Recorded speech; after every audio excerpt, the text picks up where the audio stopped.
మీరు ఇందాక నుంచి ఆకలితో ఉండిపోయినట్టున్నారు. నా దగ్గరికి వచ్చేటప్పటికి మిట్ట మధ్యాహ్నం ఇచ్చారు. మీరందరూ ఆకలితో చాలా బాధపడుతున్నారు. క్షమించాలి పాపం. ఎదిగే పిల్లలు మీరు సరిగ్గా సమయానికి పెట్టాలి మీకు. కాకపోతే ఇది మీ మంచి కోసమే కాబట్టి ఒకసారి మీరు ఆటల్లో పడి తింటా మర్చిపోవచ్చు. కానీ ఈరోజు కూడా అలాంటిది అనుకొని కొంచెం మీరందరూ చిన్నపిల్లలైనా పెద్ద మనసుతో అర్థం చేసుకొని, మీరే కదా భావి భారతానికి భవిష్యత్తు. సో మీ అందరికీ ముందుగా, చిన్నవాళ్ళైనా ఎవరైనా సరే, ముందుగా మీ భవిష్యత్తు కోసం, ఇక్కడున్న బిడ్డల భవిష్యత్తు కోసం ఆంధ్రప్రదేశ్లో దాదాపు ఒకేసారి ఈ రోజున 44,000 పాఠశాలల్లో దాదాపు 1 కోటి మంది పాల్గొనే ఈ ఉపాధ్యాయులు, తల్లిదండ్రులు ఈ కార్యక్రమానికి, ఈ కలయిక కార్యక్రమానికి ఇక్కడికి వచ్చి, మన కడపకు వచ్చి నాకు ఇక్కడికి వచ్చే అవకాశం కల్పించినందుకు ముందుగా గౌరవ ముఖ్యమంత్రి శ్రీ నారా చంద్రబాబు నాయుడు గారికి నా హృదయపూర్వక నమస్కారాలు, ధన్యవాదాలు. అలాగే ఈ కార్యక్రమాన్ని ముందుండి చాలా బాధ్యతతోటి భవిష్యత్తు బిడ్డలది అని చెప్పి మానవ వనరుల అభివృద్ధి శాఖ, information technology, electronics, communication, real time governance, విద్యాశాఖని నడిపిస్తున్న శ్రీ నారా లోకేష్ గారి ఆధ్వర్యంలో ఇలాంటి ఒక బృహత్తరమైన కార్యక్రమం ఆయన ఆధ్వర్యంలో జరిగినందుకు, దాంట్లో నన్ను భాగస్వామ్యం చేసినందుకు మనస్ఫూర్తిగా నారా లోకేష్ గారికి కూడా నా హృదయపూర్వక ధన్యవాదాలు, శుభాకాంక్షలు తెలియజేస్తున్నాను. ఈ వేదిక పైన ఉన్న రెడ్డప్ప గారి, మాధవిరెడ్డి గారికి, ఎమ్మెల్యే కడప, అలాగే ప్రభుత్వ విప్ వారికి నా హృదయపూర్వక నమస్కారాలు. ఎమ్మెల్సీ టీచర్స్ కాన్స్టిట్యుయెన్సీ రిప్రజెంట్ చేస్తున్న వి రామచంద్రారెడ్డి గారికి, కమలాపురం ఎమ్మెల్యే శ్రీ పుట్ట చైతన్యారెడ్డి గారికి, అలాగే పొద్దుటూరు ఎమ్మెల్యే, ఈ మధ్యన మేమందరం కలిసి ఆయన పుట్టినరోజును జరుపుకున్నాం, శ్రీ వరదరాజుల రెడ్డి గారికి, ఎమ్మెల్యే పొద్దుటూరు, అలాగే స్కూల్ మేనేజ్మెంట్ కమిటీ చైర్మన్ శ్రీమతి శైలజ గారికి, అలాగే ఇక్కడున్న కార్పొరేటర్ శ్రీ కె సూర్యనారాయణ రెడ్డి గారికి, కలెక్టర్ అండ్ డిస్ట్రిక్ట్ మ్యాజిస్ట్రేట్ మన వైఎస్ఆర్ కడప జిల్లాకి శ్రీ శ్రీధర్ చెరుకూరి గారికి, అలాగే కృష్ణతేజ ఐఏఎస్ గారికి, కమిషనర్ పంచాయతీరాజ్ శాఖ శ్రీమతి ఆదిత్య సింగ్ గారికి, ఐఏఎస్ జాయింట్ కలెక్టర్, అలాగే ఎస్పీ, కడప జిల్లా ఎస్పీ శ్రీ విద్యాసాగర్ నాయుడు గారికి నా హృదయపూర్వక నమస్కారం. వేదిక పైన ఉన్న అధ్యాపకులకి, ఉపాధ్యాయులకి, ఇక్కడికి విచ్చేసిన విద్యార్థినుల తల్లిదండ్రులందరికీ ఆంధ్రప్రదేశ్ ప్రభుత్వం తరపు నుంచి, నా తరపు నుంచి మీకు నా ప్రత్యేక హృదయపూర్వక నమస్కారం. ప్రత్యేకించి నాకు ఈ కార్యక్రమం జరుగుతుంది, మీరు పాల్గొనాలి అంటే నేను అనుకున్నాను ఏ ఊరు వెళ్ళాలి, ఏ స్కూల్కి వెళ్ళాలి అనుకున్నాను. సహజంగా నన్ను పిఠాపురంకి పరిమితం చేస్తారు. కానీ నేను కడపని ఎందుకు ఎంచుకున్నాను? కడప జిల్లా అంటే రాయలసీమ అత్యధికంగా లైబ్రరీలు ఉన్న ప్రాంతం ఇది. ఒకప్పుడు అత్యధికంగా రాయలసీమలో అంతా, ఇంకా ఆంధ్రప్రదేశ్లో ఇంకెక్కడా లేవు అన్ని గ్రంథాలయాలు. సరస్వతి గ్రంథాలయం అని కానీ, మనకి పులివెందులు కానీ, ఇలాంటి గ్రంథాలయాలు ఒకప్పుడు వెలసిల్లిన ప్రాంతం అది. అంటే చదువుల నేల ఇది. సో అలాంటి చదువుల నేలకి నేను ఇక్కడికి వచ్చి సరస్వతి నమస్తుభ్యం అని చెప్పి నేను ప్రారంభించి పూర్తి చేసి మరి ఇక్కడికి వచ్చి ఈ అవకాశాన్ని ఇచ్చినందుకు నాకు మనస్ఫూర్తిగా నాకు చాలా చాలా ఆనందంగా ఉంది. ఈరోజు మీకు నేను ఏం చెప్పాలి, ఇవన్నీ ఒకటి అనుకుంటే, నేను ఒకటే నిర్ణయం తీసుకున్నాను. నేను మీతో పంచుకోవడానికి వచ్చాను నా భావాలు. చాలా గొప్ప నేల ఇది. ఒక ముల్ల రామాయణం ఒక అన్నమయ్య, మొల్ల, వేమన, పుట్టపర్తి నారాయణాచార్యులు గారు, ఒక చంద్ర పుల్లారెడ్డి గారు, ఒక తరిమెల నాగిరెడ్డి గారు, బళ్ళారి రాఘవ, కేవీ రెడ్డి గారు, బుయ్యాలవాడ నరసింహారెడ్డి గారు, గారిచెర్ల హరిసర్వోత్తమరావు గారు, ఇలాంటి మహానుభావులు ఎంతోమంది రాయలసీమ నేల నుంచి వచ్చారు. అలాంటి నేలకి తిరిగి పునర్వైభవం రావాలి. రాయలసీమ అంటే అభివృద్ధికి వెనకబాటు కాదు, అవకాశాలకి ముందుండి నడిచే ప్రాంతం అనేది మనందరికీ అనిపించుకోవాలి. ఇందాక మేడం మాధవరెడ్డి గారు చెప్తా ఉంటే నీటి సప్లై సమస్య ఉంది, మాకు ఇక్కడ ఇబ్బందిగా ఉంది అంటే, నరేగా ఫండ్స్ ముందుగా నీటికి చాలా తీవ్రమైన సమస్య కాబట్టి ముందుగా మేడం అడిగిన దానికి నేను సమాధానం చెప్తా ఉన్నాను. జాతీయ ఉపాధి హామీ కిందకు వచ్చే నరేగా ఫండ్స్ కూడా ఇది గవర్నమెంట్ ఆఫ్ ఇండియా కేవలం పట్టణాల్లో కాదు, గ్రామాల్లోనే దీన్ని నిర్దేశించబడింది. వాటి వరకే పరిమితం చేయాలి. పట్టణాలకు వచ్చేటప్పటికి అమృత్ స్కీమ్ కింద బలమైన అవకాశాలు ఉన్నాయి, ఖచ్చితంగా దాన్ని పరిశీలిస్తాం. అలాగే మీరు చెప్తున్నప్పుడు ఇద్దరు ముఖ్యమంత్రులు వచ్చారు ఇక్కడి నుంచి, ముఖ్యంగా వైఎస్ఆర్ కడప జిల్లా నుంచి. ఎవరు ఎక్కడి నుంచి వచ్చారని కాదు కానీ ఎంత చేసుకున్నారనేదే ముఖ్యం. ఎందుకంటే దేశాన్ని అంతా ఒకలా చూడాలి, రాష్ట్రాన్ని అంతా ఒకేలా చూడాలి. అంటే మీ దృష్టికి, మేడం దృష్టికి తీసుకొస్తుంది.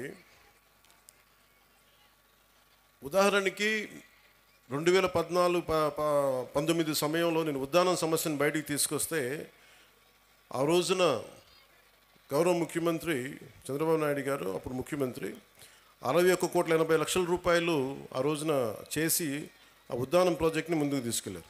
అది గత ప్రభుత్వం దాన్ని పూర్తి చేసింది. అలాగే ఇంత కడప నీటి సమస్య ఇంత తీవ్రంగా ఉందనేది నాకు మాధురెడ్డి గారు చెప్పే వరకు నాకు తెలియలేదు. ఎందుకంటే ముఖ్యమంత్రులు ఇద్దరు వచ్చారు కాబట్టి అసలు ఇక్కడ సమస్యలన్నీ తీరిపోయి ఉంటాయి నేను అనుకుంటే, నాకు అర్థమైంది ఏంటంటే ఇక సమస్యలు తీరలేదు, ఇంకా చాలా బలంగా నీటి ఇంకా ఇబ్బందిగా ఉంది అనడానికి. ఉదాహరణకి మొన్న మేము క్యాబినెట్లో 45,63,00,000 రూపాయలు మేము పులివెందులకు సంబంధించి డ్రింకింగ్ వాటర్ సప్లై ప్రాజెక్టుకి డబ్బులు ఇవ్వడం జరిగింది మేడం. అలాగే డ్రింకింగ్ వాటర్ సప్లై కర్నూలుకు కూడా 36,56,00,000 ఇవ్వడం జరిగింది. అంటే ఎక్కడా కూడా ఈ ప్రభుత్వం, గత ప్రభుత్వం చేసింది మనం చేయకూడదని అనుకోవట్లా. ఎందుకంటే గవర్నెన్స్ ఈజ్ కంటిన్యూటీ. పార్టీలు మారచ్చు, వ్యక్తులు మారచ్చు, కానీ పథకాలు నిరంతరం సాగాలనే ఉద్దేశంతో దాన్ని ముందుకు తీసుకెళ్తాం. దురదృష్టవశాత్తు మన కడపకి చేసుకోలేకపోయారు. కానీ మాధవ్ గారి ఆధ్వర్యంలో ఇది ఖచ్చితంగా నీటి సమస్యను తీర్చి మీకు ఏమైతే ఈ మౌలిక సమస్యలు ఉన్నాయో వాటన్నిటి మీద దృష్టి పెట్టేలాగా నేను చర్యలు తీసుకుంటానని మీకు మాట ఇస్తున్నాను. Will handle that part. అలాగే మన వైఎస్ఆర్ కడప జిల్లాలో 36 మండలాల్లో ఉన్న 2,043 స్కూల్స్, 64,971 మంది విద్యార్థులు, 74,698 మంది విద్యార్థులను, దాదాపు 1,40,000 మంది ఈ రోజున మన కాలేజీలో, మన స్కూల్స్లో చదువుతూ ఉన్నారు. దీనికి సంబంధించి ఈ ప్రభుత్వం చాలా బలంగా మేము మీ కోసం పనిచేయడానికి ఉన్నాం.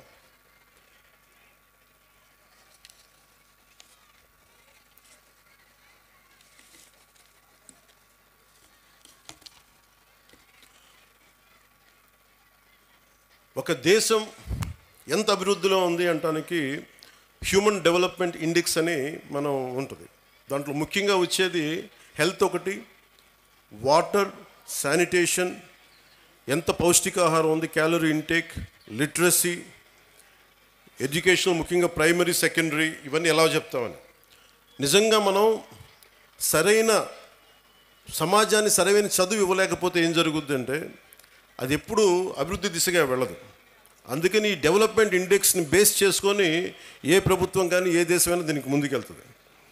అలాగే అందుకనే ఈ ప్రభుత్వం, నారా చంద్రబాబు నాయుడు గారి దీంట్లోని ప్రభుత్వం మీ భవిష్యత్తు కోసం చాలా బలంగా పనిచేస్తూ ఉన్నాం. దాంట్లో నాకు 3 అంశాలు మన అధికారులు, మన కలెక్టర్ గారు, ఎస్పీ గారు ప్రత్యేకించి చెప్పారు. ఒకటి, విద్యార్థుల భద్రత. 2, వాళ్ళకి సంబంధించిన ఈ మనకి విద్యార్థుల భద్రత. 2, మాదక ద్రవ్యాలు ఎక్కువైపోయినాయి. 3వది సోషల్ మీడియాలో, అలాగే సోషల్ మీడియా ఎలా ఉంది అనేది. ఏదైనా సరే మనం ఎలా వాడుకునే దాన్ని బట్టే ఉంటుంది. ప్రభుత్వాలు కానీ, గత ప్రభుత్వాలు కానీ ఎవరైనా సరే ట్యాబ్లెట్స్ కానీ, లేదంటే మనం కూర్చోబెట్టి సోషల్ మీడియాకి సంబంధించి ఐప్యాడ్స్ కానీ ఇచ్చారు అంటే అది మీ చదువుకు ఉపయోగపడతాయని, కానీ ఇది ఇంకొకలా వాడటానికని కదా. కష్టం, అది నాకు తెలుస్తుంది. కాకపోతే అది ఎంత మీరు నియంత్రించుకుంటారో, అందుకు తల్లిదండ్రులు చాలా పాత్ర వహించాలి దీంట్లో. మీ బాధ్యత చాలా ఉంటుంది దీంట్లో. అందుకని ఒకేసారి ఇండివిజువల్ టీచర్స్ కంటే కూడా ఇక్కడున్న విద్యార్థుల తల్లిదండ్రులకు కూడా నేను చెప్పేది ఏంటంటే, మీరు ఇక్కడున్న సమస్యల్ని మీరు కలెక్టివ్గా వచ్చే బలం వేరు. ఒకసారి తల్లిదండ్రులు మీకున్న ఇబ్బందులు కానీ, ఇందాక నేను ఒక 3 తరగతుల విద్యార్థులతో మాట్లాడుతుంటే చాలా సమస్యలు నా దృష్టికి తీసుకొచ్చారు. ముఖ్యంగా ఆడపిల్లలు, మేము క్రికెట్ టీం ఉన్నాం, మేము 12 మంది, మాకు టైం ఇవ్వట్లేదు, మాకు ఆడుకోవడానికి సరిపోవట్లేదు, మాకు కెరీర్గా మాకు స్పోర్ట్స్గా మేము అభివృద్ధి చెందాలి క్రికెట్లో అంటే నెట్స్ బాయ్స్కి ఇస్తారు కానీ మాకు అమ్మాయిలకి ఇవ్వట్లేదు అనే దృష్టి ఉంది. ఆ దృష్టికి తీసుకొచ్చారు. అలాగే ఇవన్నీ కూడా మీరు కూర్చొని మాట్లాడితేనే తెలుస్తాయి. ఒక్కోసారి ఇంకొంతమంది విద్యార్థులు, కొంతమంది అధ్యాపకులు మమ్మల్ని కొన్ని సందర్భాల్లో మాకు పాఠాలు సరిగ్గా చెప్పట్లేదు, కొన్నిసార్లు చేసుకున్నారు, చేతిలో ఏది ఉంటే దాంతో కొడుతున్నారు. నేను వాళ్ళకి ఏం చెప్పానంటే, మొన్న ఈ మధ్యన రాయచోట్లో కూడా ఒక ఇన్సిడెంట్ జరిగింది. ఆ క్లాస్ టీచరు ఇజాజ్ అహ్మద్ గారు అనుకుంటా, ఆయన ఏదో విద్యార్థులు గొడవ చేస్తుంటే ఆయన ఒక దెబ్బ వేస్తే ఆ విద్యార్థులను తిరగబడి ఆయన గుండెల మీద కొడితే ఆయన చనిపోయారు. సో అధ్యాపకులకు ఎంత బాధ్యత ఉందో విద్యార్థులకు కూడా అంతే బాధ్యత ఉంది. మీరు డిసిప్లైన్డ్గా ఉంటే మీకు బలం ఎక్కువ ఉంటుంది. మీ తల్లిదండ్రులకు మీరు చెప్పండి. మీ తల్లిదండ్రులు, ఒకళ్ళ అధ్యాపకులు కానీ ఎవరైనా సరే, పెద్దలు, స్కూల్ నడిపే పెద్దలు ఎవరైనా తప్పు చేస్తే మీరు దృష్టికి తీసుకొస్తే ఖచ్చితంగా దాన్ని సరిదిద్దుకుంటారు. దానికంటే ముందుగా మీరు కూడా చాలా బాధ్యతగా ఉండాల్సిన అవసరం ఉంది. అలాగే మనం చదువు అనేది ఆబ్జెక్టివ్ ఆఫ్ ఎనీ ఎడ్యుకేషన్. ఉద్యోగాలు సంపాదించడానికి, ఆర్థిక స్తోమత పెంచుకోవడానికే కాదు, జ్ఞానం పెంపొందించుకోవడానికి కూడా. ఇది నాకు ఇష్టమైన నాని పాల్కేవాలా గారు చెప్పింది. ఇండియాని తిరిగి రీడిఫైన్ చేయాలి 21st సెంచరీకి అని చెప్పి 1985లో ఆయన మాట్లాడింది. ఒక 7 అంశాల మీద మాట్లాడారు. 1, national identity. 2, law and order. 3, family. 4వది ఎడ్యుకేషన్. 5, constitutional integrity. 6వది సోషలిజం. 7వది సోషల్లీ రెస్పాన్సిబుల్ బిజినెస్ అని. నేషనల్ ఐడెంటిటీ అనే పదానికి ఏంటంటే, మనందరం ఏదో కులంలో పుట్టాలి, ఏదో ఒక ప్రాంతంలో పుట్టాలి, కానీ మనందరం భారతీయులం అని మర్చిపోకూడదు. మన నేషనల్ ఐడెంటిటీ చాలా చాలా కీలకం. అలాగే లా అండ్ ఆర్డర్కి మనం సహకరించాలి. ఇందాక ఎస్పీ గారు చెప్తా ఉంటే, మన కళ్ళ ముందు తప్పు జరుగుతున్నా, ఇప్పుడు గర్ల్ చైల్డ్ ప్రొటెక్షన్, ఆడబిడ్డ, నేను మీకు చాలాసార్లు విద్యార్థులు కూడా చెప్తా ఉంటాను. సుగాలి ప్రీతి అనే ఒక పాప, 14 ఏళ్ల బిడ్డ, స్కూల్కి వెళ్ళి, అమ్మ నేను స్కూల్కి వెళ్తున్నాను, తిరిగి వస్తానని చెప్పి వెళ్తే ఆ బిడ్డ ఇప్పుడు ఇంటికి రాలా, స్కూల్లో చనిపోయింది. ఫ్యాన్కి ఉరేసుకొని చనిపోయింది. దాని మీద ఈ రోజు వరకు యాక్షన్ తీసుకోవడానికి చేస్తామంటే, ఇప్పుడు ఈ మధ్యన మన కొత్త ప్రభుత్వం వచ్చిన తర్వాత దాని మీద యాక్షన్ ఇనిషియేట్ చేస్తా ఉన్నాం. అంటే మీకు ఆడబిడ్డల భద్రత అంత కీలకం. అందుకని మాధవిరెడ్డి గారు చెప్పినట్టుగా ఇలాంటి సమస్యలు ఏదైనా ఉంటే ప్రతి స్కూల్లో కెమెరాస్ ఉండాలి.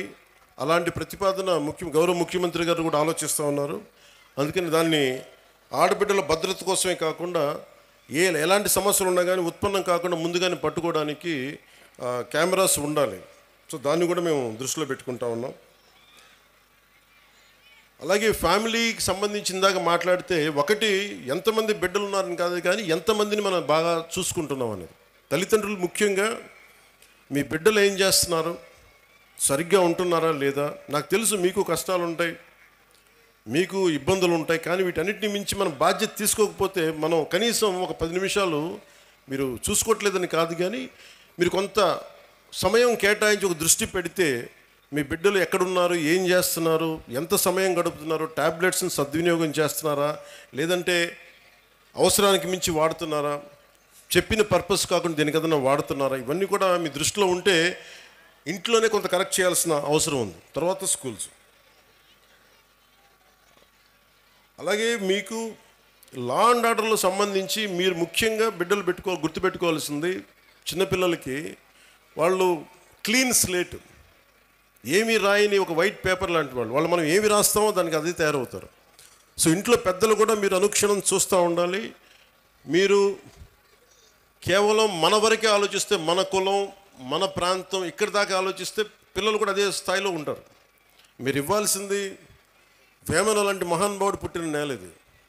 ఆయన సంస్కారాన్ని కూడా బిడ్డలకి నేర్పించాల్సిన అవసరం ఉంది. అది పాఠాల్లో ఎలాగ ఉన్నాయి, కొంత స్కూల్స్లో మీరు ఇళ్లలో కూడా ఆ విలువలు కొంత పాటించేలా మీరు ముందుకు తీసుకెళ్ళాలని మనస్ఫూర్తిగా కోరుకుంటున్నాను. అలాగే ఎడ్యుకేషన్కి సంబంధించి ఏమీ నేర్చుకోవడంతో పాటు, చదువుతో పాటు, ఇది భవిష్యత్తు మీ ఎడ్యుకేషన్కి, మీ భవిష్యత్తుకి, మీ ఉపాధికి ఉపయోగపడేదే కాకుండా స్కూల్ అనేది ఏంటంటే మనం నిరంతరం చదువుకోవడానికి, ఎప్పటికీ నిరంతర విద్యార్థిలాగా ఉండాలంటే ఈ స్కూల్లో నేర్చుకునే ఈ పాఠాలే భవిష్యత్తులో మనకి ఇదవుతాయి. అందుకే మీరు దాన్ని కూడా దృష్టిలో పెట్టుకోవాలని కోరుకుంటా ఉన్నాను. అలాగే గవర్నమెంట్ స్కూల్స్ చాలా బలపడాలని కోరుకునేవాడిని నేను ప్రత్యేకించి. సోషలిస్ట్ తరిమెల నాగిరెడ్డి గారితో ఆయన పుస్తకాలు చదివి ప్రభావితమైన వ్యక్తిని. తాకట్లో భారతదేశం అని ఆయన రాసిన పుస్తకం ఎప్పుడు నా లైబ్రరీలో ఉంటుంది. అలాంటి వ్యక్తులు, మహానుభావులు చెప్పింది, గాంధీ గారి దగ్గర నుంచి ప్రతి ఒక్కరు చెప్పింది సోషల్లీ రెస్పాన్సిబుల్ బిజినెస్ అని. కానీ మన స్కూల్స్ ఇవి ముఖ్యంగా గవర్నమెంట్ స్కూల్స్లో మనకు ఆ పాసిబిలిటీ ఉంది. మొన్న ఈ మధ్య నేను పిఠాపురం కూడా చాలామందిని పంపించాను, మా అధికారి యంత్రాంగాన్ని, పేషీలు కూడా ముఖ్యులను పంపించాను. గవర్నమెంట్ స్కూల్స్ని కార్పొరేట్ స్కూల్స్తో సమానంగా ఫెసిలిటీస్ కావాలి అంటే మీకు ఎక్స్ట్రా డబ్బులు అవసరం లేదు. మీకు కేంద్ర ప్రభుత్వం నుంచి చాలా నిధులు ఉన్నాయి, మీకు చాలా స్కీమ్స్ ఉన్నాయి. వాటిని సరిగ్గా సద్వినియోగం చేసుకుంటే మటుకు కార్పొరేట్ స్కూల్స్తో ధీటుగా మనం గవర్నమెంట్ స్కూల్స్ని తీసుకెళ్ళచ్చు. ఇది కేంద్రం వాళ్ళ నిర్దేశకత్వంలో ఉంది. ఇది చాలా రీసెర్చ్ చేసి 21st సెంచరీకి పిల్లల్ని ఎలా తయారు చేయాలనేది ఈ ప్రోగ్రెస్ కార్డ్ కేవలం చదువులకు సంబంధించే కాదు. ఇది వాళ్ళకి భావ వ్యక్తీకరణ నైపుణ్యాలంటే మీరు ఎలా మాట్లాడాలి, మీ కమ్యూనికేషన్ స్కిల్స్, ఒకసారి మీ భాషను చెప్పుకోవాలనుకున్న, మీ బాధల్ని చెప్పుకోవాలనుకున్న, మీ భావాల్ని పంచుకోవాలనుకున్న ఆ పిల్లలకి స్కిల్స్ ఉన్నాయా లేదా అనే దాన్ని కూడా అంశం తీసుకునేది. అలాగే పరస్పర సహకార నైపుణ్యాలు, ఇంటర్పర్సనల్ స్కిల్స్. ఒక్కోసారి మనం 10 మంది కలిసి మన బిడ్డ 10 మందిలోకి వెళ్తే ఎలా నడుచుకోవాలి, ఏం చేస్తాడు అనేది కూడా ఇంటర్పర్సనల్ స్కిల్స్ని అసెస్ చేస్తాయి. అలాగే నాయకత్వపు లక్షణాలు. మీరు చాలామంది అక్కడ కూర్చొని చూస్తే చాలామంది స్టూడెంట్స్ కొంత బాధ్యత తీసుకున్నారు, వాళ్ళ లీడర్షిప్ స్కిల్స్ పెరిగేవి. అలాగే లాజికల్ థింకింగ్, ఈ విధంగా వెళ్తే మనకి ఏం జరుగుద్ది, ఒక తార్కికంగా, ఒక రేషనల్గా ఉండేలాగా ఈ లాజికల్ థింకింగ్. సాధారణ కేవలం మన చదువులే కాదు, అన్ని అంశాలపైన సంపూర్ణ అవగాహన ఎలా ఉంది. అలాగే పర్యావరణ అవగాహన, ముఖ్యంగా మనకి నీటి సమస్యలు కానీ, ప్రకృతి మనకి పర్యావరణ సమస్యలు కానీ, వీటి మీద అవగాహన కల్పించేది. అలాగే NCC, NSS, scouts and guides, అది దాని మీద అవగాహన. అలాగే పిల్లల్లో ఏ విధంగా వీళ్ళు ఎలాంటి మనకి స్పోర్ట్స్లో రాణిస్తున్నారు, అలాగే ఎలాంటి కళల్లో వీళ్ళకి నైపుణ్యం ఉంది, ఇవన్నీ కూడా చాలా ఉన్నాయి. చాలా ఏ పాలసీ అయినా చాలా అద్భుతంగా ఉంటుంది, ఏ పాలసీ అయినా సరే. కానీ మీరు చేయాల్సిందల్లా ఆ పాలసీల్ని వాడుకోవటం. మీరు స్కూల్స్ మీద తల్లిదండ్రులు ఒత్తిడి పెట్టాలి. మీరు ప్రభుత్వం చాలా చిత్తశుద్ధిగా ఉంది, మేమందరం బలంగా మీ వైపు ఉన్నాం. తల్లిదండ్రులు మీరు కనుక మా బిడ్డలు బాగుండాలి, వాడి భవిష్యత్తు బాగుండాలి అంటే మీరు బయటకు వచ్చి మీరు స్కూల్ ప్రిన్సిపల్స్తో కానీ, అధ్యాపకులతో కానీ ఉన్నత అధ్యాపకులతో కానీ మాట్లాడి మీరు మా దృష్టికి తీసుకొచ్చి వాళ్ళ దృష్టికి తీసుకొస్తే తీరని సమస్యలను తీర్చే బాధ్యత మేము దృష్టి పెడతాం. క్యాబినెట్లో దాని గురించి మాట్లాడతాం. మధ్యాహ్న భోజన పథకం కూడా డొక్కా సీతమ్మ వారి మధ్యాహ్న భోజన పథకం కూడా అమెరికా లాంటి దేశంలో అమెరికన్ ప్రెసిడెంట్ ఫస్ట్ లేడీ ఆవిడ ఆధ్వర్యంలో ఉంటుంది. దేశం మొత్తం మీద పబ్లిక్ స్కూల్స్లో ఉండే ప్రతి భోజన పథకాన్ని ఎలా చూస్తారు అనేది ఆవిడ ఆధ్వర్యంలో ఉంటుంది. అలాంటిది నేను ఇందాక కలెక్టర్ గారు చెప్తే నేను ఒకటే అనుకున్నాను, దీన్ని క్యాబినెట్ దృష్టికి తీసుకెళ్తాను, ముఖ్యమంత్రి గారి దృష్టికి తీసుకెళ్తాను. క్వాలిటీ ఫుడ్ ఎలా ఉంది, ఇక్కడ బాగుందా బాగలేదా? ఎందుకంటే చాలా చోట్ల మన గ్రామీణ ప్రాంతాల్లో కానీ మన విద్యార్థుల్లో కానీ బలం లేదు శరీరంలో. దేహదారుడి వయసు 14 ఏళ్ళు ఉన్నా 16 ఏళ్ళు ఉన్నా 12 ఏళ్ల పిల్లల్లాగా ఉన్నారు. వాళ్ళకి దేహదారుఢ్యం లేదంటే సరైన పోషక పదార్థాలు లేవు. అందుకని ఇవన్నీ ఉండేలా ఏం చేయాలి అనేది ఒకసారి ఇంకొంచెం లోతుగా అధ్యయనం చేసి కేవలం ఒక పూట భోజనం ఏదో కార్బోహైడ్రేట్స్ పెట్టేటి అన్నం వీటితో కాకుండా బలంగా ఏం పెట్టాలి అనేది దాని మీద కొంచెం లోతుగా అధ్యయనం జరగాలి. అమెరికాలో ఎలా అయితే ఫస్ట్ లేడీ చూశారో ఇక్కడ క్యాబినెట్ చూడాలని నేను కోరుకుంటా ఉన్నాను. ప్రతి స్కూల్లో ఏ సందర్భంలో పోషకాహార పదార్థం ఎంత బాగుందని దీన్ని కూడా దృష్టిలో పెడతానని చెప్పి మీకు ఈ సందర్భంలో మీకు తెలియజేసుకుంటా ఉన్నాను. అలాగే మీ బిడ్డలు డ్రగ్స్ ఎలా ఉన్నాయి, నాకు నిజంగా చాలా ఆశ్చర్యంగా ఉంటుంది. డ్రగ్స్ ఈ స్థాయికి వెళ్ళిపోయినాయా? పిల్లలకి ఆమె చిన్నప్పుడు ఎప్పుడు వినేవాడిని నేను. అది ఒక దేశాన్ని చంపేయడం అంటే మత్తు మందుకి అలవాటు చేస్తే దేశం చచ్చిపోతుంది. మీకు ఓపియం వార్ తెలుసు, మీరు చిన్నప్పుడు మీరు పాఠాల్లో ఉంటాయి మీకు. చైనా ఓపియం వార్స్ అందరికీ మత్తు మందులు అలవాటు చేస్తే వాళ్ళకి తిరగబడే శక్తి పోద్ది, ఆలోచించే శక్తి పోద్ది. అందుకని మనం ఇది ఎవరన్నా సరే ప్రణాళికతో చేస్తున్నారా, ఇది ఎవరైనా ప్రణాళికతో చేస్తున్నారా లేదంటే ఇది యాక్సిడెంట్లుగా జరుగుతుందని ఒకసారి దీని మీద దృష్టి పెడతాం.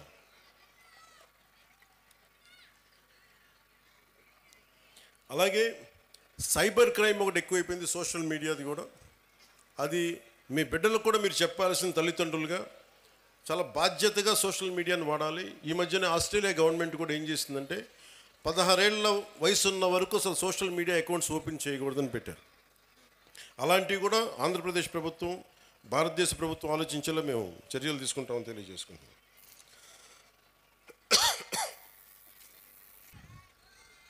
సినిమాలు మీరు ఇందాక నా పేరు అరుస్తూ ఉంటే ఒకటే చెప్తాను, మీకు హీరోలు అనేవాళ్ళు ముఖ్యంగా విద్యార్థులు చెప్తున్నా, నాకు అధ్యాపకుల మీద నాకు చాలా గౌరవం, నాకు చాలా చాలా గౌరవం అధ్యాపకుల మీద. మీరు ఊహించుకోండి, మీ అమ్మా నాన్న ఇంట్లో ఉన్న 2-3 బిడ్డల్ని రోజు చూసుకోవాలంటేనే ఎంత కష్టపడతారు. అలాంటిది పాప అధ్యాపకులు ఒక్కొక్క సెక్షన్కి 30 మంది విద్యార్థులు, 40 మంది విద్యార్థులు, 20 మంది అందరినీ కూర్చొని ఎంత ఒత్తిడి తీసుకుంటారు అధ్యాపకులు. అందుకని అధ్యాపకులకి మనం చాలా సహకరించాలి. చాలా కష్టం అధ్యాపక వృద్ధి. ఈ దేశం బాగుండాలి అంటే కాంట్రాక్టర్లకు కాదు మనం పెట్టాల్సింది డబ్బులు, అధ్యాపకుల మీద పెట్టుబడి పెట్టాలి. అధ్యాపకులను నిజంగా గనక బడ్జెట్ పెంచితే, అధ్యాపకుల మీద కనుక పెట్టుబడి పెడితే, వాళ్ళకు కనుక నిజంగా విలువలతో ఉన్న అధ్యాపకుల్ని బయటికి తీసుకెళ్తే ఈ దేశం చాలా అత్యంత అద్భుతంగా ఉంటుంది. అందుకని అధ్యాపక వృత్తి హయ్యెస్ట్ పెయిడ్ జాబ్ అవ్వాలని నా కోరిక. ఆ రోజు జరుగుద్దా నాకు తెలియదు, కానీ నా ప్రయత్నం నాకు చేస్తాను.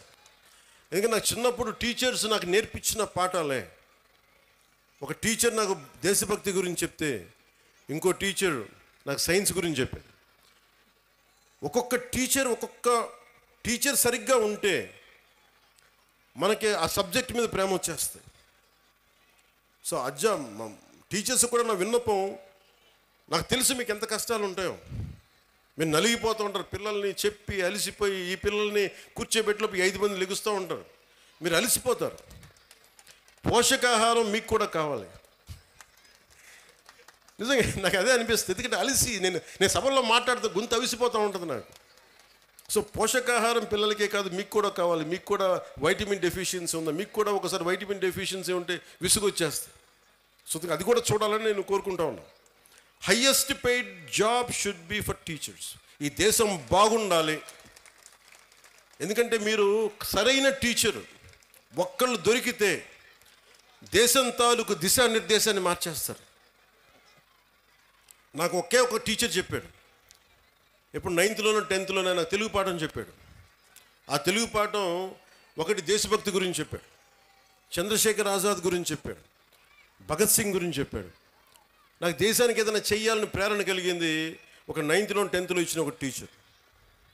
అలాగే ఎప్పుడో 6వ తరగతిలో 8వ తరగతిలో ఒక మెడ్రాస్లో చదువుకుంటా ఉంటే చెన్నైలో ఒక టీచర్ చెప్పింది, ఎదుటివాడి కష్టాన్ని దోచేయకు అని ఒక పాఠం. అది డైరెక్ట్గా ఉండదు, కానీ గుర్రం జాషువా గారు రాసింది ఫిరదౌసి పాఠం చెప్పాడు నాకు. మాట ఇచ్చి నా గురించి నువ్వు నా కోసం శ్రమ కూర్చి రాయి అని ఇచ్చిన తర్వాత ఆ రాజు ఫిరదౌసికి డబ్బులు ఇవ్వడం. నాకు రక్తాన్ని కరిగించి రాశాను, నాకు ఇంటే ఆ మాట అన్నందుకు ఆయన మీద చంపేయడానికి రాజు పెడతాడు. ఆయన తప్పించుకొని తిరుగుతాడు. నాకు ఆ పాఠం నాకు నేర్పించింది ఏంటంటే, ఒకటి గుర్రం జాషువా గారి గొప్పతనం, 2 ఎదుటివాడి కష్టాన్ని మనం దొయ్యకూడదని. సో ఒక్కొక్క టీచర్ చాలా అద్భుతమైన పాఠాలు చెప్తారు. మీ హీరోస్ కూడా సినిమాల్లోనే చూసుకోకండి హీరోలని. నేను సినిమా హీరోగాని చెప్తున్నాను. హీరోలు మీకు ఎలా ఉంటారంటే, మీకున్న అధ్యాపకులు ఉండొచ్చు. ఒక టీచర్ ఇక్కడ పొద్దున్నే, ఆవిడ పేరు మర్చిపోయాను నేను, బ్రాంజ్ మెడల్కి రెజ్లింగ్కి ఒక వ్యాయామం ఒక పీటీ టీచరు మీ విద్యార్థులను తయారు చేశారు. ఆవిడ వాళ్ళు వెళ్ళి బ్రాంజ్ మెడల్ కొట్టుకొచ్చారు. And she is a hero for me. హీరోలు అంటే మీరు కేవలం సినిమాల్లో మీరే కదా madam, you are a hero. హీరోలు అంటే ఎంతసేపు సినిమాలో ఉండాలనుకోకండి. మామూలు కనిపిస్తారు, నల్లని హ్యాండ్ బ్యాగ్ పెట్టుకొని నవ్వుతా, పొద్దున్న లేచినప్పటి నుంచి వాళ్ళ బిడ్డలు బాగుండాలి, నాకు వాళ్ళు హీరోలు. నాకు వెంకటరామయ్య గారు మాస్టర్ ఒక ఆయన ఉండేవాడు. ఆయన నాకు చిన్నప్పుడు చెప్పిన పాఠాలు, వేమన శతకాలు గుర్తుండిపోయినాయి. నాకు ఆయన హీరో, నాకు ఆ టీచర్. సో మీరు గొప్ప గొప్ప వ్యక్తులనితో పాటు మీ సినిమాలకు వెళ్ళండి, ఆనందించండి, అన్నీ చూడండి, కానీ మీకు నిజమైన విలువలు మీ కళ్ళ ముందే ఉంటారు. మీ అమ్మ నాన్న ఎంత కష్టపడతారో చూడండి. మా అమ్మ నాకు నేర్పించింది ఏంటంటే, మా అమ్మ నాన్న ఎక్కువ చదువుకోలే. మా నాన్న 10th క్లాస్తో ఆపేసినట్టున్నాడు మెట్రిక్ తోటి. తర్వాత ఆయన కానిస్టేబుల్ నుంచి ఉద్యోగంలో ప్రమోషన్స్ మీద వచ్చినాయి. మా అమ్మ 5వ క్లాస్తో ఆపేసింది. కానీ వాళ్ళిద్దరి విలువలు ఎంత మంచి విలువలు అంటే, రోజు మా అమ్మ సాయంత్రం సంధ్యా సమయం అవ్వగానే దీపం ఇంట్లో లైట్ వేసి దండం పెట్టుకునేది. నేను 2-3 సార్లు చూశాను, ఎవరికమ్మా దండం పెడుతున్నావు అన్న. ఏ దేవుడికి దండం పెడుతున్నాను అడిగితే మా అమ్మ అంది, నేను థామస్ ఆల్వా ఎడిసన్కి దండం పెడుతున్నాను అన్న, మనకి లైట్ ఇచ్చినందుకు, మన బల్బ్ ఇచ్చినందుకు, ఎలక్ట్రిక్ బల్బ్. ఆ విలువ చదువు వల్ల రాదు. నా పాయింట్ ఏంటంటే, మీరు పిహెచ్డీలు చదవండి, ఇంకోటి చదవండి, కానీ విలువతో కూడిన విద్య చాలా అవసరం. సో మీ తల్లిదండ్రులు అలా అంటారు. నా తల్లి హీరో, నా తండ్రి నాకు హీరో, ఎందుకంటే కష్టపడ్డాడు మా నాన్న. అలా మీ తల్లిదండ్రులు కూడా మీకోసం కష్టపడుతూ ఉన్నారు. విద్యార్థులు మీరు మీరు చూడాలి. పాపం మీ అమ్మగారు పొద్దున్నే లేచి మీకు బ్రేక్ఫాస్ట్లు చేసి, టిఫిన్లు చేసి, మధ్యాహ్నానికి ఏదైనా మళ్ళీ ఇంటికి వస్తే ఏదైనా తింటామని చెప్పి, వాళ్ళ కష్టాన్ని కూడా మనం గుర్తించామనుకోండి, తల్లిదండ్రుల కష్టం, వాళ్ళ చిన్నపాటి బరువు తగ్గిస్తే చాలు. ఇంటికి వెళ్ళి స్కూల్కి వచ్చి మన అధ్యాపకులకు చిన్నపాటి బరువును తగ్గిస్తే చాలు, మనం చాలా ఎదుగుతాం. అలాగే మీరు, నా కోరిక అంతా ఏంటంటే, మీరు అద్భుతంగా అవ్వాలి. 21వ శతాబ్దం మీది. మీరు ఎవరిని ఆచరిస్తారు, ఎవరిని చూస్తారో మీరు వాళ్ళ తయారవుతారు. మీరు ఎంతసేపు సోషల్ మీడియాలో ఏమి చూస్తారో మీరు అదే అవుతారు. గుర్తుపెట్టుకోండి, యద్భావం తద్భవతి. మీరు ఎలా ఆలోచిస్తారో మీరు అలాగే తయారవుతారు. మీరు ఒక ఐన్స్టైన్ లాగా అవ్వాలనుకుంటే మీరు ఐన్స్టైన్ అవుతారు. లేదు, మీకు ఇష్టమైన ఒక వ్యక్తిని, ఎంత స్థాయి ఉందో మాకు తెలియదు, అతనిలా తయారవుతారు.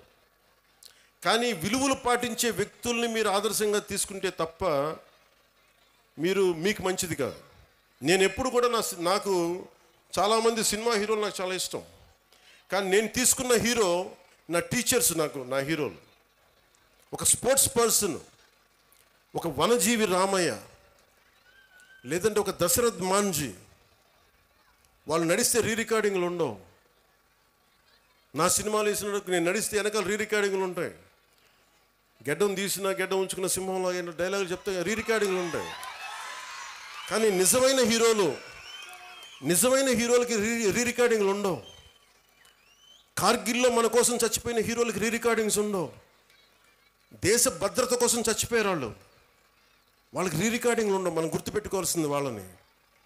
మనం గుర్తుపెట్టుకోవాల్సింది మన కోసం కష్టం తెలియకుండా మనల్ని కాపాడే మన తల్లిదండ్రుల్ని, గొంతు చించుకొని మనం బాగుండాలని చెప్పి మన అధ్యాపకుల్ని, మన టీచర్స్ని. ఇంకా అన్నిటికంటే కూడా ఇందాక దారిలో వస్తూ ఉంటే మనకి చాలామంది మీకు శానిటేషన్ కోసం పనిచేస్తూ ఉన్నారు. మనకి వీధుల్ని శుభ్రంగా తుడిచే మన కుటుంబం అది. మన శానిటేషన్ వర్కర్స్కి మీరు గౌరవం ఇవ్వండి. అలాగే జపాన్ లాగా నేను చిన్నప్పుడు మా ఇంట్లో బాత్రూమ్ నేనే కడిగేవాడిని. మా నాన్న మా అమ్మ మా చేత కడిగిచ్చేవాళ్ళు. అలాగే మన స్కూల్ బాత్రూమ్స్ కూడా జపాన్లో స్టూడెంట్స్ బాత్రూమ్స్ వాళ్ళే కడుగుతారు. ఇక్కడ మనం వేరే వాళ్ళ చేత చేయిస్తాం.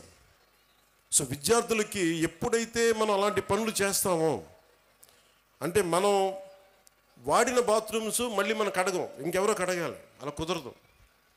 ఆ కల్చర్ అలవాటు చేసుకుంటే మీరు భవిష్యత్తు మీకు చాలా ఉన్నత స్థాయిలో ఉంటుంది. డిగ్నిటీ ఆఫ్ లేబర్ మీకు అలవాటు అవ్వాలి. నేను అందుకనే ప్రతిసారి పారిశుద్ధ కార్మికులకి నేను ఎందుకంత గౌరవిస్తానంటే, మీరు నాకు నిజంగా వాళ్ళ భవిష్యత్తు బాగుండాలని కోరుకుంటూ ఉంటాం. సో మీరు మీకు పనిచేసే టీచర్స్కి కానీ, వాచ్ సెక్యూరిటీ పీపుల్కి కానీ, శానిటేషన్ వర్కర్స్ కానీ మీరు ఒక్కొక్కసారి చిన్న థ్యాంక్స్ చెప్పండి. విద్యార్థులకు చెప్తున్నాను, మీరు మా కోసం ఇంత చేస్తున్నారు, చిన్న థ్యాంక్స్ చెప్పండి. వాళ్ళ బిడ్డలు బాగున్నారు లేదని అడగండి. చాలా గొప్పగా ఉంటుంది. మా ఇంట్లో కొంతమంది సహాయానికి అప్పుడప్పుడు ఎవరైనా వస్తే వాళ్ళ బిడ్డల కోసం నేను ఎప్పుడు నా దగ్గర ఉన్న డబ్బులు ఇచ్చేవాడిని. వాళ్ళు ఎంత ఆనందం వేసేదంటే వాళ్ళ కళ్ళల్లో డబ్బులు ఇచ్చిన తర్వాత వాళ్ళకి అది మన వైపు కాంట్రిబ్యూషన్లా ఉండేది నాకు. సో మీరు నేర్చుకోవాలి అంటే heroes are all over, not just in cinema.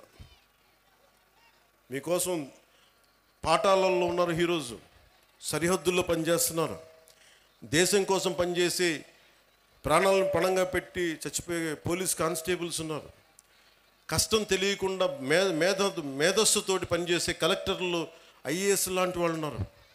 మీరందరూ కూడా వాళ్ళని ప్రేరణగా తీసుకొని మీరు కూడా ఉన్నత స్థాయికి వెళ్ళాలని మనస్ఫూర్తిగా కోరుకుంటూ, మీ అందరికీ బంగారు భవిష్యత్తు ఉండాలని మనస్ఫూర్తిగా తెలియజేస్తుంది. ముఖ్యంగా ఇక్కడికి వచ్చిన తల్లిదండ్రులకి ఈ సమగ్రమైన ఈ తల్లిదండ్రులు అధ్యాపకుల ఈ కలయికని మీరు మరింత బలంగా ముందుకు తీసుకెళ్ళాలని కోరుకుంటూ ఇదే చెప్తున్నాను. ఎందుకంటే సరస్వతి దేవిని పొగడాల్సిన నేల ఇది, హీరోలను పొగడాల్సిన నేల కాదు. మన కడప మున్సిపల్ కార్పొరేషన్ స్కూల్ కిందాక కలెక్టర్ గారు మాట్లాడుతూ ఉంటే దానిలో కిచెన్కి ఆధునికంగా మోడర్నైజ్ చేయాలి, సదుపాయాలు లేవు, నవీకరణ చేయాల్సిన అవసరం ఉంది అంటే నా దృష్టికి తీసుకొచ్చారు. దానికి మన స్కూల్కి సంబంధించి, మన కడప మున్సిపల్ కార్పొరేషన్ స్కూల్కి సంబంధించి ఆ నిధుల్ని ఎంత ఖర్చు అయితే అంత నేను నా ట్రస్ట్ నుంచి మన స్కూల్కి, మన కడప మున్సిపల్ కార్పొరేషన్ ఈ కిచెన్ ఆధునీకరణకి నేను డబ్బులు అందజేస్తాను. అది మీరు ఎంత అంటే అంత. అలాగే ఒక ఆడపిల్లలు అడిగారు, అక్కడ ఆడబిడ్డలు అడిగారు నన్ను, ఆ పాపలు అడిగారు ప్రైజ్ ఇమ్మని. దాకా ఒక ప్రొఫెసర్ గారు కూడా అడిగారు, మీకు ప్రశంసా పత్రాలు కానీ అలాగే మీకు బహుమతులు కానీ ఏదైనా ఉంటే స్కూల్ యాజమాన్యం నా దృష్టికి తీసుకొస్తే దానికి సంబంధించిన నిధులు, దానికి సంబంధించినవి కూడా నేను సమకూరుస్తాను తెలియజేసుకుంటున్నాను. అలాగే బస్సు ఒకటి కలెక్టర్ గారు నా దృష్టికి చాలా కీలకమని చెప్పారు. గత ప్రభుత్వం చాలా స్కూల్స్ని విలీనం చేసేయటం వల్ల ఈ ఆడపిల్లలు స్కూల్స్కి వెళ్ళలేకపోతారు, దూరంగా ఉండే స్కూల్స్కి. అంటే దానికి ఒక అన్ని మండలాలకు కలిపి, కొన్ని గ్రామాలకు కలిపి ప్రత్యేకంగా ఒక వెహికల్ సదుపాయాలు ఏం చేయాలనేది నేను కలెక్టర్ గారికి వచ్చే మన కలెక్టర్ల సమావేశంలో మాట్లాడుతున్న దానికి కూడా ఒక పరిష్కారం వెతుకుతాం. అలాగే మాధవిరెడ్డి గారు చెప్పింది చాలా స్కూల్స్ని కొన్ని పార్టీలు వాళ్ళ ఆఫీసుల్లాగా వాడుతున్నారు. అలాగే నా దృష్టిలో ఉంది జడ్పీ ఆస్తులు చాలా వరకు ప్రైవేట్గా వాడుతున్నారు అనేది. కలెక్టర్ గారికి కూడా నేను విజ్ఞాపన ఇస్తున్నాను. నేను ముఖ్యంగా ఈ స్కూల్స్ వైఎస్ఆర్ కడప జిల్లాలో ఎవరైనా సరే స్కూల్స్కి కాకుండా ఏదైనా సరే మిగతా వాటికి వాడుతుంటే వెంటనే వాటి మీద ఒక స్పెషల్ డ్రైవ్ చేసి, ఎందుకంటే స్కూల్స్కి బిడ్డల జోలికి వచ్చేది అది ఏదైనా సరే మీరు చాలా తీవ్రమైన చర్యలు తీసుకోండి. దాన్ని కలెక్టర్కి నేను సభాముఖంగా తెలియజేస్తాను. అలాగే జడ్పీ కూడా రేపొద్దున కలెక్టర్ సదస్సులో మాట్లాడి జడ్పీ ఆస్తులు ఏమైనా అన్యాక్రాంతానికి గురైనాయా తిరిగి ఎలా తీసుకురావాలి, అవసరమైతే గుండా యాక్ట్ కూడా పెడతాం. ఎందుకంటే చాలా బలమైన ప్రభుత్వ ఆస్తుల్ని కానీ పాఠశాలల్ని కానీ ఏదైనా సరే ప్రైవేట్ వ్యక్తులు కబ్జా చేస్తే we will open up, they will be booked under goonda act. గుర్తుపెట్టుకోండి. ఎందుకంటే ఇది కడప రాయలసీమ తెగింపున్న నేల, చాలా బలమైన నేల. మీరు ఇక్కడి నుంచి ఉద్యోగాలు సంపాదించి ఇక్కడ చదువుకొని మీరు ఇక్కడే ఉద్యోగాలు రావాలి, మీకు వర్క్ ఫ్రమ్ హోమ్ జరగాలి.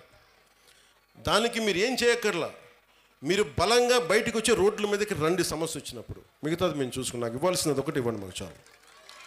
మిమ్మల్ని ఎవరిని ఏడిపిస్తున్నారు, ఆడపిల్లల్ని ఎవరిని ఏడిపిస్తున్నారు, బయటకు వచ్చి అధ్యాపకులు చెప్పండి, మా దృష్టికి వస్తుంది. అలాగే మీ అందరూ బాగుండాలని కోరుకుంటూ భవిష్యత్తులో మీకు ఏ అవసరాలు ఉన్నా సరే, మా ప్రభుత్వం నిధులు తక్కువ ఉన్నా కానీ మనసు చాలా పెద్దది. దారులు ఎతుకుతాం, కష్టపడతాం, అభివృద్ధిని చేస్తామని మనస్ఫూర్తిగా తెలియజేసుకుంటూ వేదిక పైన ఉన్న పెద్దలందరికీ మరోమారు ధన్యవాదాలు తెలుపుకుంటూ, మన యాజమాన్యానికి, స్కూల్ యాజమాన్యానికి ధన్యవాదాలు తెలుపుకుంటూ, కలెక్టర్ గారికి, ఎస్పీ గారికి, ఉన్నతాధికారులందరికీ ధన్యవాదాలు తెలుపుకుంటూ సెలవు తీసుకున్నాను.